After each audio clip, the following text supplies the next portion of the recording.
No one really supported me on this journey. A few people have said it was a bit of a dream. And I gave it a little bit of a push, and within 2 months, I was doing a Q&A with Michael Bisping, Conor McGregor, Dustin Poirier, with Dan Hardy, Vitor Belfort, and Rory McDonald Skyping in. Unbelievable. Well, I obviously knew Dan, but Dan didn't have a Scooby who I was. I think the first thing to say is I'm very grateful that he gave me a chance from the beginning. This is a guy that fought for a world title. I walk into a room and I'm like, hey buddy, we could possibly be working together. He's just a good guy. When I first met Conor, it was obvious that this kid was full of beans. He's just been given a platform where he can turn the volume up. Just want to get your kind of closing thoughts. Maybe it's not closing, but thoughts just on the Ronda Rousey experience. She's had an accelerated career, and it's been hard to balance it. This is the fight game, and it's the toughest combat sport out there. Breathe it, taste it. As a broadcaster, it's your job. Every now and then I take the cans off and I'll just try and listen, and I always smile. Whatever it might be, booing but mostly cheering. And you're like, wow, this is unbelievable. And what is it like for that athlete walking to the octagon right now?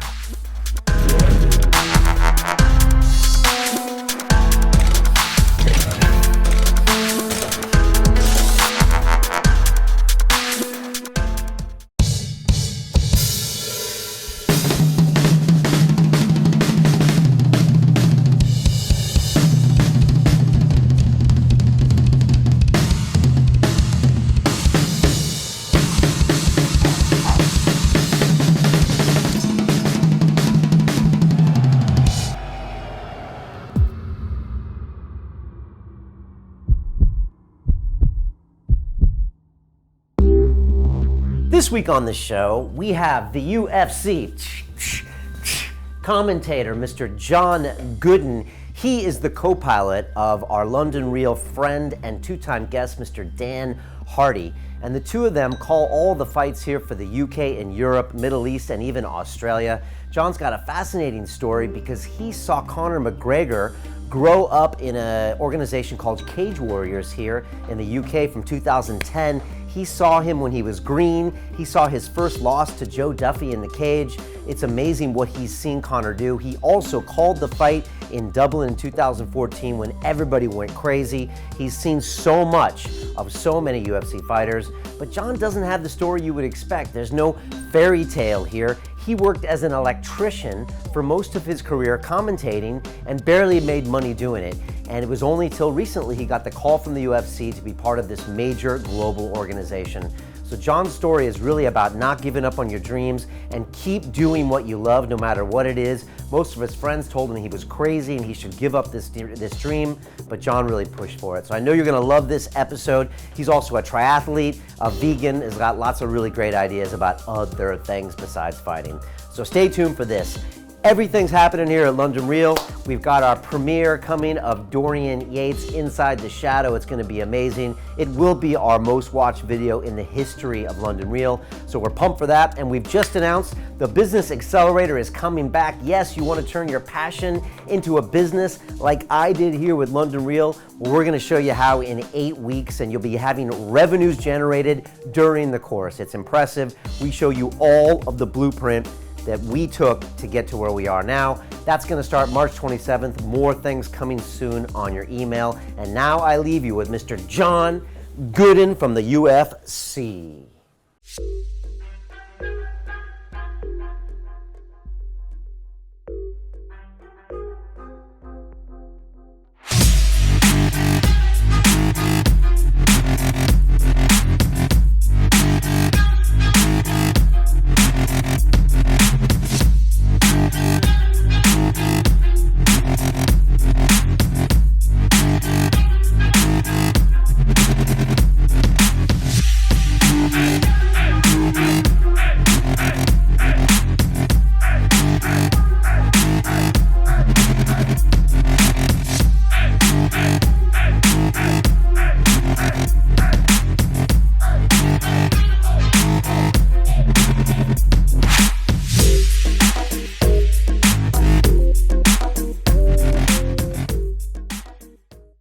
This is London Real. I am Brian Rose. My guest today is John Gooden, the international sports broadcaster covering mixed martial arts for the UFC here in the UK, Europe, and Asia. Your broadcasting partner is our good friend and two-time guest, the MMA fighter, Mr. Dan Hardy. You are a vegan, triathlete, Ironman who worked in parallel as an electrician during much of your career as a broadcaster. You are a blue belt in jiu-jitsu. You sport a mean bow tie on air, and have definitely proven your chops as an MMA analyst and broadcaster. John, welcome to London Real. Thank you for having me on. It's great to have you. I'm here. I've been watching this for the longest time. We were talking just off camera when you had the split screen, and now you've got a room that my wife would be proud of the decorations. I think you've even borrowed these from her, right? These old typewriters, we've got those from our wedding somewhere.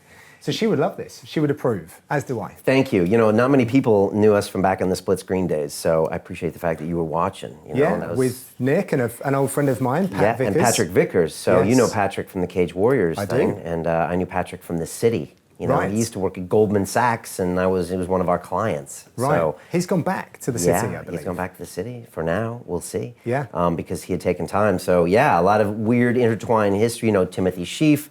We'll be talking all about this. Yeah. So look, there's so much to talk about, but I want to think about my first impression of you. And I think that's when BT Sport came on maybe 2-3 years ago. And all of a sudden, I see you there talking about MMA. And I hadn't picked you up on the radar at Cage Warriors back in the day. So I was like, who is this guy with the bow tie, speaking proper English? And I was like, what does this guy know about MMA?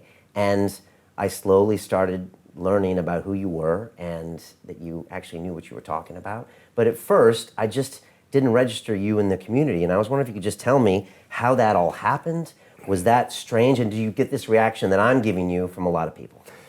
The show you're talking about, was that where I was in studio? Yeah, I think so. With Caroline. Yeah, that would have made sense. Yes, yeah, that was it, yeah. Well, I shudder. That was an interesting welcome to the broader UFC audience. Okay. Because in this country, mixed martial arts as a sport is different to UFC, if that makes sense. You have a UK MMA audience who, of course, will follow UFC, but the UFC audience in the UK didn't necessarily follow grassroots mixed martial arts. So, of course, if you weren't watching some of the local shows and attending them and picking up the streams, then you wouldn't have had a clue who I was. Yeah. I made a few errors that night, going out in I think a velvet pink bow tie and like a purple jacket, which was me coming to the upper echelons of my local scene and having that confidence, and then coming to like a much bigger audience and should have massively turned that volume down. But that show actually, so I don't talk with much positivity about that show, because after the show, my phone just didn't stop vibrating. It was like 200 and something notifications. I was lucky to get 40 on my birthday. Okay. I thought my career was done. Was this your Twitter blowing up, or? This was everything blowing up, okay. Including my confidence, like in a bad way. Okay. I didn't know that I was going to be on the telly box so much that night. I was supposed to be going in there, saying something about the rules, and then like topping the show and giving some reaction, not coming in and out as much as I did, or certainly I didn't think I was. Okay. So when that happened, I thought, okay, great. But then they were doing things on the show that I thought would annoy the fans. Like I was talking through walkouts, then between rounds, but it was live, and there's, right, go John. And I was like, okay, well, I do the best that I can. And of course, not a lot of people knew who I was, so they didn't respect me, and I hope I earned a few fans. One thing that did come out of that was the UK MMA community really got behind me. There were a couple of people that actually stayed up all night, didn't go to bed, fighting my corner. I remember having a conversation at like 7 a.m. with a particular guy, Jivan, who was just out there just saying, you don't disrespect this guy, give him a chance, he knows his stuff, he's earned his stripes, he deserved that opportunity, and it blew me away. And they knew one person would do it. Okay, and they knew you from those years and years and years in Cage Warriors and doing all of those local shows. Yes, okay. Yeah. Because you had been there and done that. I mean, you called Conor McGregor fight in 2010, right? Yes. I mean, you had been there and done that, and I didn't know that. So again, I was like, who is this guy? Exactly. And I don't know, I remember you were wearing that night, but that sounds about right. Yeah. And plus, I knew all these other faces as well. Like there was the woman in there, and I'm like, I felt like these were carpetbaggers. You know, people came down into my sport and now they're going to try to say it like it is, and I try to be open-minded. But yeah. I mean, I was at Brawl in the Hall here in the UK in 2002. Right. So that was UFC 37, I think. So like I kind of had been there for 38. a long time. 38. See, there good. That was a test. And so, but so that was my first reaction. But that was the wrong reaction because you know what you're talking about. Thank you. But it was strange to see you in the bow tie and then the accent. Whereas, and I think we should talk about this. Where was the state of MMA in the UK before that? Because the UFC came in 2002, but I don't think they came back for a long time. And so for a long time, you had cage rage. You had this whole state of MMA, which isn't what it is today, and you were different, right? Yeah, I think that So I've been training a long time. When did I start training? Probably around 2006, 2007 in mixed martial arts. Before that, I have a background in martial arts and boxing and stuff. But I really fell in love with the sport in terms of the training around then. So I was working away and I was part of a fight team. Going to some of these local shows as well. I was cornering people every now and then, and I was behind people like Dennis and Sutherland, who's a real veteran around these parts of London and beyond. He was one of the top middleweights, and of course David Lee, who's my longtime coach, who fought at the UFC a couple of times as well. So I guess I was at the grassroots level, going around to shows and training and just taking it all on board. But I think that the popularity of the UFC in the UK has gone up and down a little bit. The fans over here knew early on that the UFC really loved them, so they came early. I think they were the first international spot outside of North America. So it's like, oh, well, the UFC must love us, as UK fans. Yeah. But did all of the cards that followed that always live up to the expectations of the fans? Because us Brits, we want more, right? And we are entitled to these things. So I think that the popularity has gone up and down a little bit. But then the international expansion, there's such a thirst for this great sport of mixed martial arts and the UFC product that they need to put on more shows, and that diluted things a little bit. So I think that it has been up and down, but to try and bolster that and satisfy the demand and give fighters the opportunity to fulfill their dream, they need to put on more shows and make it more international, and that's where great timing, I guess, from working on the local scene has given an opportunity to Dan and I, and some other people as well. Right. And when you started, broadcasting and covering fights, you wanted to put a different face on it, because I remember not wanting to go to a cage rage event here in London because there could be fights in the audience. Could be. There were. Definitely. I mean, it wasn't pleasant. I mean, it was this kind of an underground sport there, as opposed to when you go to the UFC, you can go with your grandma. It's almost like going to an American football game. It's a great night out. It's a great night out, and it has that nice vibe. And so I couldn't say I would go to the local shows here before, and it had the face of the tap out shirts and the this kind of thing. And you always wanted to elevate the sport, right? Yeah. So I think the driving factor for me was Dave Lee had his own show in Watford called KO MMA, K-A-Y-O, very clever. And I was typically working with the team. I might be holding pads in the back and just helping people get warm, every now and then cornering. And one time I think this female presenter came down from LA Muscle TV, some obscure digital station. And she was doing a backstage gig around one of our fighters, and then it just expanded to the whole show. And she did an awful job, bless her. But she didn't represent the sport how we as a team and probably the community wanted it represented.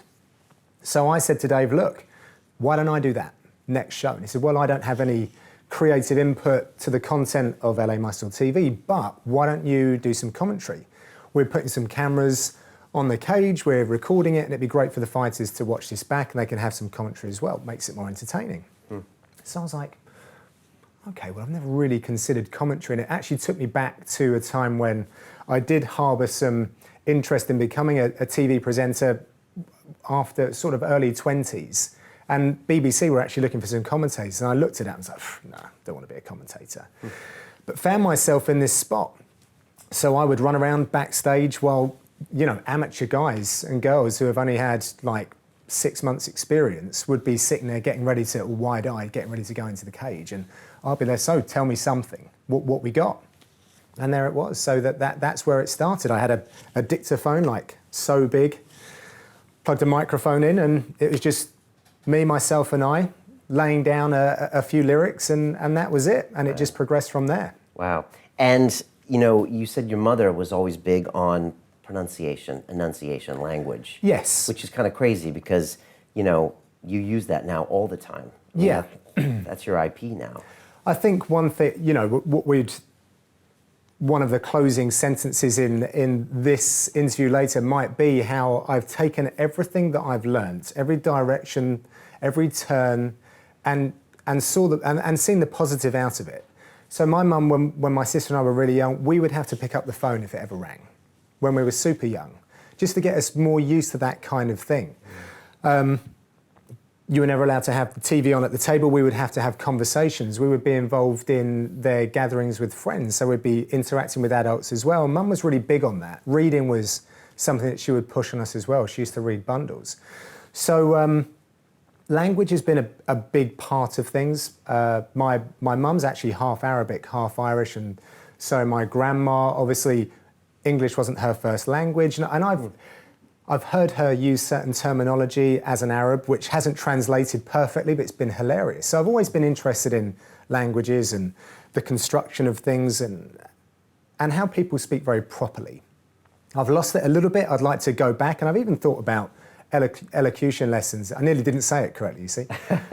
You've lost it since broadcasting the last few years? I think from maybe being on building sites and hanging around Watford so much, right. and fight teams, rather than with people with great pronunciation. But yes, I think presentation of all sorts. You can't go wrong with a well-spoken English accent with someone who looks friendly. Yeah. You know, so yeah. I think I've gone after that. The bow tie thing, because I didn't answer your question, was more from my boxing background, actually. Okay. So a lot of amateur boxing events were black tie dues. You would pay money to sit at a table, you'd have a meal, and everyone would be in a tux.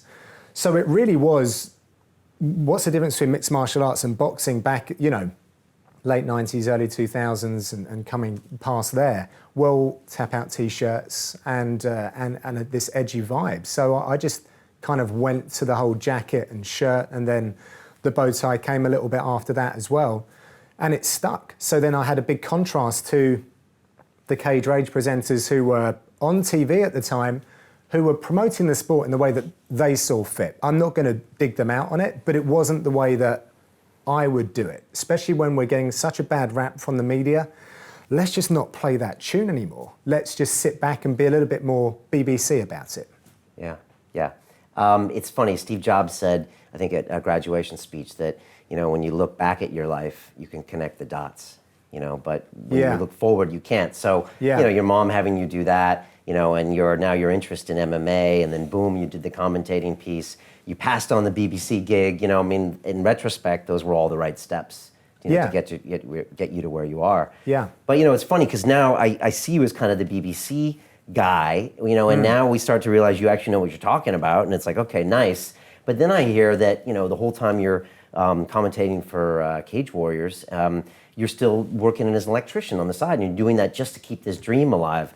It's an interesting story. Yeah, right? yeah, I think so. And the response I get from the fans is, wow, I never thought that, you know? And a lot of people don't believe that I would be an electrician. Because again, that was a weird turn. So I'm a graduate. I worked up here in the City of London doing recruitment for banks. It wasn't what I wanted to do. I actually wanted to be working for the banks, but that didn't happen, and I've always been very impatient. My family are a family of workers, so whereas my mum was from a very well-heeled family. My great-grandfather was a statesman back in Bahrain. I think their house is like a grade-listed property. They can't tear it down or something like that. So they had staff and all sorts of things like that. But she married this Irishman when she was very young, came over, ended up in a council flat. And life was actually very, very difficult for my mum and my uncles. My dad is working class. My granddad was brought up in North London, in Islington, again, not far from here. Worked his whole life, 2 jobs, postman and chimney sweep. My great-granddad was a Pearly King, which was it's a Cockney thing, so very much, very English. Okay. And that work ethic that they brought, that whole 2-job thing, then spilled over to my dad, who to this day works as an electrician very successfully, but 7 days a week. He can't switch off. We just got back from Iceland. He can't switch off. And so I have that, and my uncles, my mum's brothers, they've always worked 2 jobs as well. So there's this thing about earning money, getting out there and doing it, and I never really sat back and looked at the landscape. So I was like, right, let's get onto that, and let's try that. Okay, I might be able to work my way into a bank whilst I'm in the City of London. And it didn't quite happen, but then I ended up at the BBC, and I'll do that, but maybe I'll become a presenter if I work behind the camera here. And that didn't quite work, so I jumped around a little bit doing that. But yeah, I've always been a bit overeager. I've learnt some lessons about that, and things are changing, thank God. But the electrician thing came out following in my dad's footsteps. A man who works 7 days a week, long hours, doesn't get to see his family a great deal, and I think I wanted to get to know Dad a little bit better. I also wanted to prove to my family that I could work hard, like everyone else in the family did.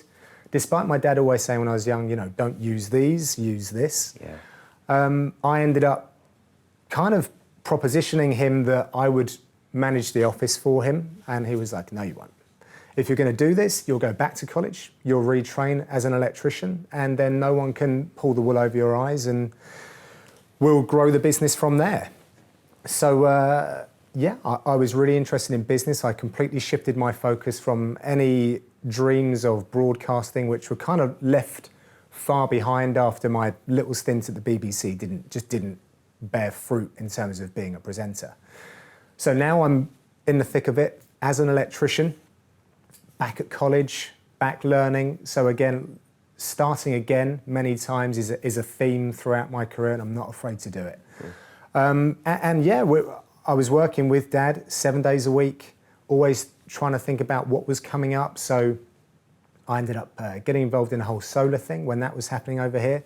So I can design and install solar systems, property management system, I can design a home theatre for you, and I can put it all on an iPad so that you can connect it all whilst maintaining your electrical system and signing off nightclubs for their licensing for alcohol from an electrical segment. Right, so you're multi-talented, and you have all the electrician thing covered. Yeah. And so this just happened to stumble into this announcing gig, and then you started enjoying doing these voiceovers, and boom, you just started building on it. And when you were a Cage Warrior, sometimes you would go around the world announcing for them, and you would sometimes pay them money to do it, or pay for your travel. Is that true? Should I call Vickers on that? I need to have a word with him about a couple of you love this so much. Receipts. It's such a passion, because I think people forget that it's not always glamour. When they look at you in that cage, or they just assume they're flying you around the world doing these things. I mean, you're working 2 jobs, right? Straight off we always had our travel and accommodation paid for. And we had a contribution to our meals and things like that. But yes, I mean, it was my passion. I had indulged in mixed martial arts from a practical sense. I was still doing that. Unfortunately, suffered an injury, which meant I was sidelined for a number of years. But if that hadn't happened, I wouldn't have turned my attention to trying to represent the sport. So while I'm working away on site, I would then use my holiday time to then go and call fights in Jordan, Chechnya. Wow, that was an experience. We've been to Dubai. We've been all sorts of crazy places around the Middle East. Okay. What was crazy about Chechnya? What wasn't crazy about Chechnya? Was that for Cage Warriors? Yeah, they did one show over there. And you got out alive? I got out alive, clearly. What was it like, really? But I was worried. Okay. I think when Graham Boylan, who used to run Cage Warriors, when he announced that show, a lot of us were like, why? But there was a Middle Eastern backing, and there were obviously some people that said, like, we want to do something in Chechnya. I think there was a Chechen representative, and it was a hotbed. So we ended up going there. And I said to a friend of mine, Steve, who, my best friend, he was the best man at my wedding and vice versa, he runs an insurance book for political risk, war and terrorism. He's an underwriter of that. So he has meetings with security specialists. So I said, Steve, Chechnya, what do you think? Hell no. So how much are you being paid? I said, how much I was being paid? And he said, absolutely lunch and dinner. Not. Okay. Do not do this. So I sat there and I was so into what I was doing with Cage Warriors. We were all building something together. It was new, completely new. Graham had taken over this promotion from some other people. I think it had dropped off a little bit. He'd brought it back. He was fighting really hard. I mean, Graham was a ferocious manager. I mean, I didn't agree with the way that he managed a lot of things, particularly the way that he dealt with me. However, he obviously wasn't wrong because it was a success. Yeah, and just so people know, I mean, I was talking about Cage Rage earlier. Cage Warriors was really well regarded in this country. They were on television. I went to some of the shows in Kentish Town Forum. That's right. Because Vickers made me go and pay for these big tables, but that's a whole nother story. But it was like, it was quality, it was classy, it was on, it was the best thing the UK had in MMA. I think so, and possibly Europe. Yeah. Oh, yeah. So I think Graham handpicked some very, very good people, and I'll take myself out of that equation. But people like Mike Goldberg, who is a well-known referee, he's fantastic, world class. Yeah, he's great. So you had Mark there, and you had a few others. I mean, he brought Joe Martinez in, who's a Showtime MC for boxing. So everyone was really high level, and he had this core, the matchmaker Ian Dean as well, with his values and ethics around the sport were exactly where they needed to be to make it successful and legitimate. So yeah, we ended up in Chechnya. Graham went out there, I think a day earlier, and they had a police escort from Dagestan to Chechnya. Right. You couldn't buy a flight from London to Chechnya, because you were never guaranteed that you were going to get to Moscow and they would definitely fly that plane. So you'd have to take a bundle of money, and it was just too risky. It was dodgy as hell. So what they could do was they found a legitimate airline where we would fly to either Germany or Moscow and then to Dagestan, or just straight to Moscow and then Dagestan. We picked up Germany on the way back. And then that is on the east coast of Dagestan, and Chechnya is all the way west. So we flew into the coast, drove all the way through Dagestan at about 2 a.m. And that's the most dangerous place in Europe at the time, if you go on the government website. Chechnya is the second most dangerous place in Europe, if you go on the government website. So we were ticking both of those off in one journey. And it was automatic guns at every checkpoint, every kind of hour, dogs running loose, and it's just flashlights in the side of this minibus with Joe Martinez, myself, and some crew just going, Graham Boylan, what have you dragged us into? He had guns pointed at him apparently throughout that week. The show was going to be pulled at one point. Oh, it was so stressful. How was the show in the end? Intimidating, okay. Because we were announcing the fights. Are there a lot of local fighters there? Yeah, a lot of local fighters. Great wrestlers there, right? Yeah. Kadyrov, who is the leader of Chechnya, was there as well. Okay. A big military theme to the whole thing. I think the way that it's a military state, I think, pretty much. Okay. It wasn't that long ago where they were in a horrendous conflict. Yeah. So it's still in the memory of a lot of people there, and you can see it on their faces. So yes, lucky and happy to get out of there unscathed.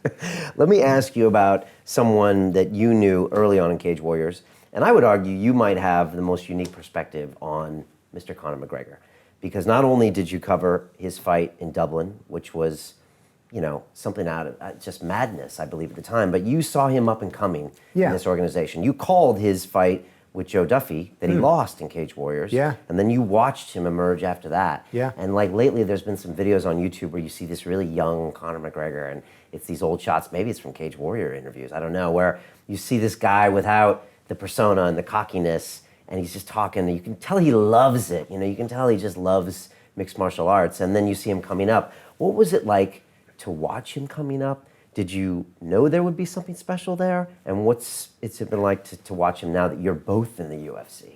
It's incredible, right? we needed, and we need stars in order to progress our sport. And we need them in many different molds. And Conor is just the most unique mold. And it's not contrived. So when I first met Conor, it was obvious that this kid was full of beans. So the way that the most simple way I can really put it is he's just been given a platform where he can turn the volume up. It was always there.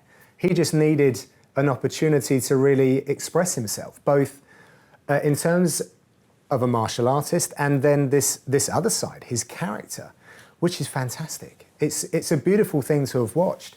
But I didn't foresee this happening when he threw down with Joe Duffy. I mean, those guys were two people that we were talking about. They weren't, I don't even know if they were like main card.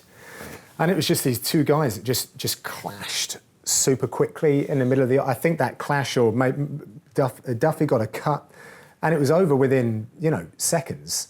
Duffy was a very good jiu-jitsu player, traditional Japanese jiu-jitsu, and it went down to the canvas very quickly, and I think he got a submission there. But every time that Conor McGregor was on a card, he would just bring this kind of energy where he would come up for the weigh-ins and he'd be right in someone's face. I remember one fight, I think it was against Dave Hill when he fought for the featherweight title.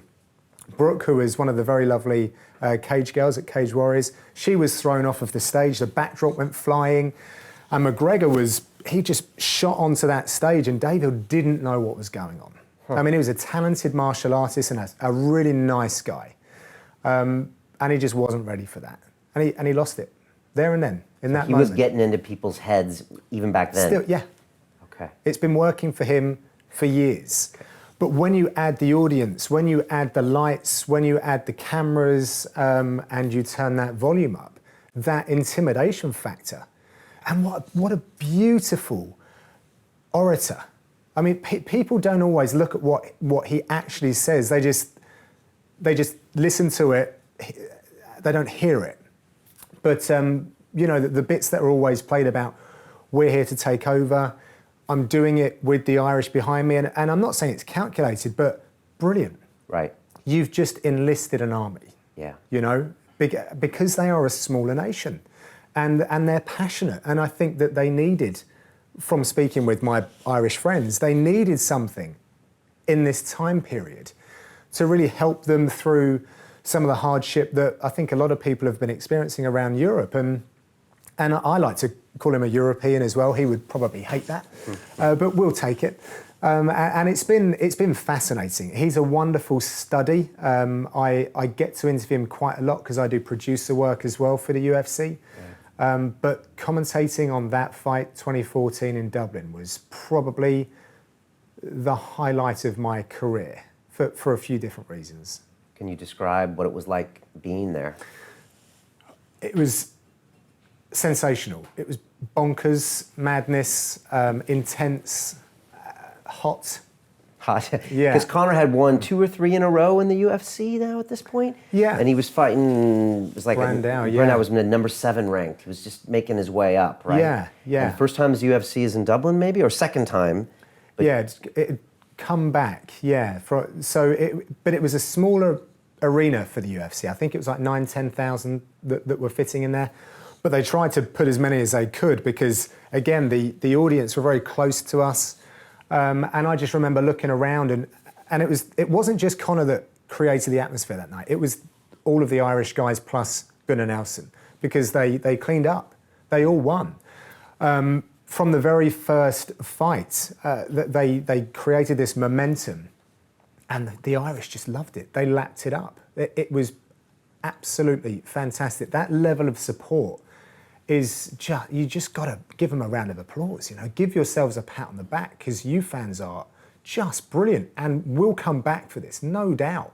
So they were being roused by their fighters. They're getting behind it. It was celebratory, and you just couldn't help but feel that positive energy. You said one time that you're sitting next to the cage in between the fighters and the fans, and you said that you feel the wave of positive energy pass through your body. Yeah. Can you explain that? I don't know if I think the only way I can only explain it, because the difference of going to another job, when particularly on a construction site, on a building site, where there's all kinds of noise, there's all kinds of things in the air, dust and stuff like that. So there's many tangibles, but then I go to another place of work where the atmosphere is positive. Because there's not a lot of booing. And if there is booing, it's short-lived. There's a lot of respect in mixed martial arts. But yes, you still get, people have their favourites, of course. But when you've got that amount of cheering, and it's the octagon is round, like a ring is right in the middle as well. So everything's firing to the epicenter, that center point of the octagon. And I'm right outside that. So everything's coming through you to hit those fighters, to encourage them. to perform. And you can't help but just feel that energy, especially if you try and live in that moment, especially if you really try and breathe it, taste it. As a broadcaster, it's your job. Yeah, yeah. You know, you're not there. You want to give people at home a taste of what is this like.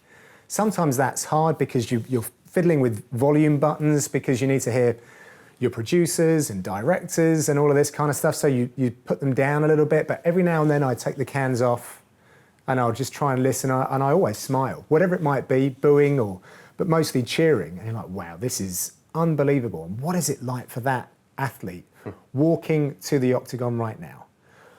I can never imagine, but the closest thing I get to it is being a part of this wonderful promotion and playing a part by trying to represent these athletes. Yeah, which is super important. Oh, yeah. When you saw Conor win the 45 and 55 belt in Cage Warriors, which a lot of people don't even know that he was working his way up through those ranks. I think probably Duffy was the last loss he had in a long time, right? So he's working his way up. He's got those belts. When he's going into the UFC, are you thinking he's got a good shot to go really far? Or again, you just don't know how he's going to stack up with these other guys? No, I think there are certain fighters where it's almost like the people around them have held them back a little bit. Like, see out this chapter. Don't just, and I don't begrudge anyone who, not shortcut, I don't think there are many shortcuts, but you can go on the Ultimate Fighter show and you will find a way through into the UFC that way. And you might not have even won it, but you still get picked up. Or you can go on a win streak on a local promotion and you might not be fighting the very top of Europe, but Conor McGregor really was the best in Europe. So if you're the best in Europe, there's a damn good chance you're going to do very, very well on the world stage as well. So he was still growing, and there was definitely a hunger to get better. He is obsessed, completely obsessed, and I know he says it. I've asked him the questions. I've been in the room. We've sat like this, and he's broken down. It's such a shame it never got aired. He broke down the 14 seconds of the Jose Aldo fight in front of me. He didn't stay in his chair. He got up. He showed every feint, every twitch, every movement, what it meant. He spent nearly 5 minutes doing this. And he apparently wrote down on 2 pages of A4 the feedback from just, I think he called it 11 seconds. He said, because you take out the other bits, you crop those, and then you only get 11 seconds of action. I was just blown away. You know, he lives and breathes this, and I've noticed that from very early on. Yeah, Kavanagh says that he can't get him to shut down on a Sunday, and I think part of that new routine after the first Diaz fight and the loss was to go back in and say, okay, let's put some structure in here and some rest days, because I know he even admitted it was like, if I'm up, I'm training or thinking about fighting and just going full out. But you've been over to SBG recently, right? And you've interviewed him many times, right? Yeah, a few times. And I think another thing that Conor was doing, which, again, I give him a lot of respect for because he certainly changed it up, was he was working on Conor time. So as a producer, you obviously organised this show as well. So what are we doing today? Well, I don't really know. I'll let you know about an hour before. Now, as a producer, you're sitting there thinking, this guy's a big star. Are we even going to get him? How can I go back to my employer and say, I didn't get him today? I didn't get what you needed because I never pushed him for it. He doesn't have a schedule or didn't have a schedule before. It was always, well, I'll get up, I'll see how I feel, and then I'll go and do whatever it might be. So I think he was very much on his own clock, and it worked for a while, but he realised that he needed to do something different, and obviously had a word with his coaches, and they put a plan together.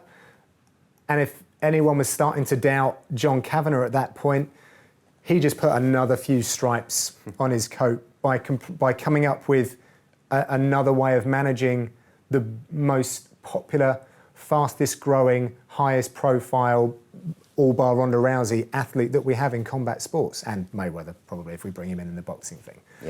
Yeah, which he might be brought in shortly. Yes. I want to ask you about that too, but while we're on Kavanagh, Straight Blast Gym, you've been over there. You've probably known Kavanagh behind the scenes for many years. Yeah. And of course, Conor. What is it about it that makes that place special? Like, when you go over there, what does it feel? Does it feel different? Because you've been to lots of MMA gyms around the world. Yeah, well, it's the people that make it different, and the coaching staff, and then the guys and girls themselves. So the four walls are just four walls. You train martial arts, you pick that up and put it anywhere. If you've got the wrong coaches, then the formula's not right. So it's definitely the people that they've got, the respect that they have for John, the way that he coaches, his methodologies. But every time I go back, that place just gets busier and busier and busier.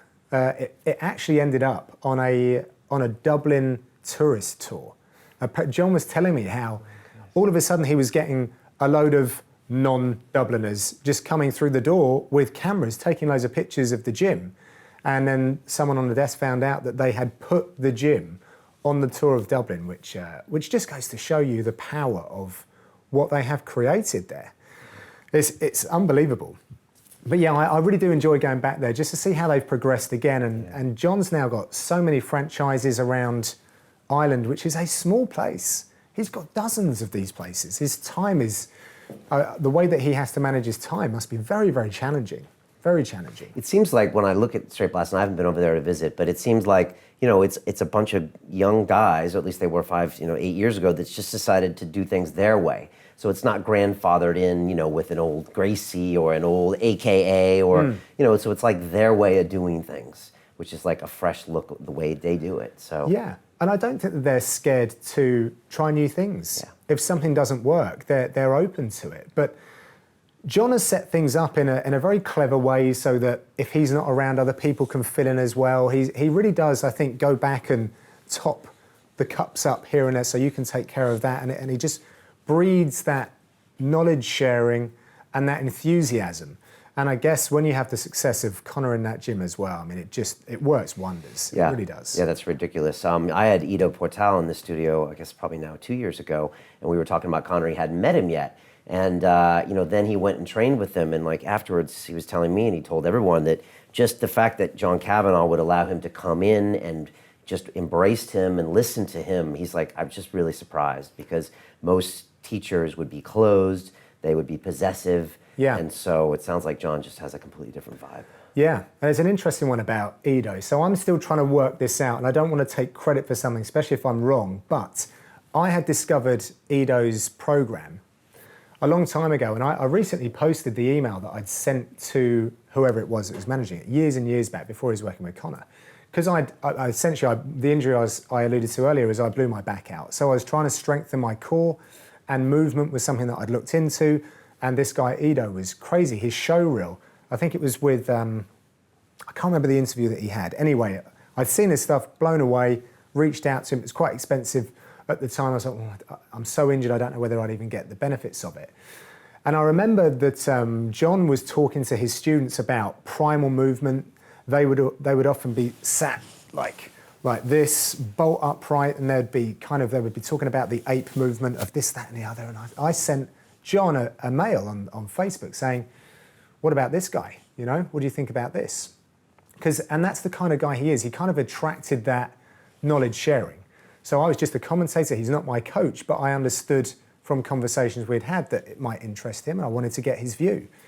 And lo and behold, it's not long after that Conor is working with Ido, and John said someone once sent me something about this guy Ido, and I shared it with Conor, and they started working together. Now, I don't know if it was that email that I sent him, but I know that I definitely shared it with them. So there you go. Yeah, well, they were definitely watching Ido's stuff. I mean, maybe it was after you sent him that, they were aware of it, and obviously Conor was doing a lot of lizard walks. Yeah. And then Ido was in here, I think it was 2015, and we were talking about him, and he's like, I want to meet him, and I like him because he's a loudmouth. That's what Ido said, and it was a clip that we did that did really well. And then I went to one of Ido's 2-day movement experiences here in London, and I was blown away just because it really challenged my brain even more than my body.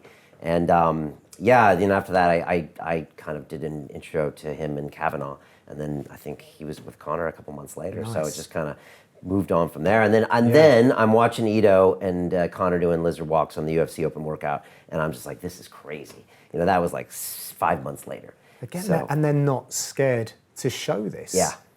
It's almost brave because they've broken a mold. Yeah. Who doesn't bring on a guy holding mitts and then swap him out for a wrestling partner. That's how it's done. Yeah. Then you've got Conor bringing out this guy, Ido, doing stuff that most people have not seen being done. It was brave, it was forward thinking, and I think Conor's given Ido a bit of a break now, because I think they got a lot of stick from some of maybe the first Diaz fight, but he's still working with him, and I still see him. He probably doesn't need to have him around all the time because he's spent so much time. He knows how to work his body to warm it up and keep supple and introduce those movement patterns to his warm up and his warm down as well. Yeah. Plus, Ido's busy. I mean, he constantly travels and teaches seminars. I'm sure that association hasn't been bad for him. Yeah, I mean, and he just circles the globe, teaching. So yeah, it hasn't been bad, but like, yeah, Ido's, he's oversubscribed, as we would say. Okay. Always, and so that's he has this nomadic life of teaching. So yeah, I hope to hook up with him again soon. So,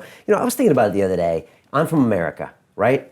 And yet the biggest star in fighting right now is Irish. And I'm always trying to figure out why. We've seen brash people before, but, and we've seen brash people that win, but why Conor? And have you ever got it around your head why he's become the superstar? Okay, 18 months ago, we didn't know if it was Ronda or him, but clearly now he is, of course, the superstar with the longevity.